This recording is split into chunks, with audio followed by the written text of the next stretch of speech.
Hai korang, welcome back to rancangan Masak bersama Nia.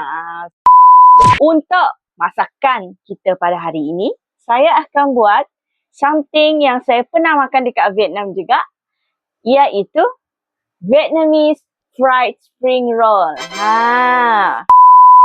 Okay korang. So korang tadi mula-mula tu ada hancur tau satu. Sebab saya macam excited sangat nak goreng, nak pusing dia. Bila pusing tu awal dia hancur. Dan ini adalah hasil dia. Nampak tak yang hancur-hancur tu? Nampak tak yang hancur tu? Tapi yang kedua, yang panjang ni, tengok ni. Yang ini okey sikit. Yang ini okey sikit. Tapi saya tak tahulah kemenjadian dia dan kemasakan dia tu macam mana. So kita tunggulah nanti. Okay. So sekarang saya tengah goreng. So kalau saya nak rekod semua benda macam banyak sangat, nak perlu edit. Jadi korang tunggu je lah Bila dah siap saya akan sambung rekod balik, okay?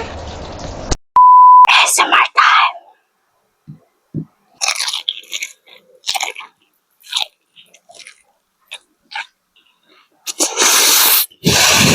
Dia kenyal sebab saya guna 2 lapis rice paper.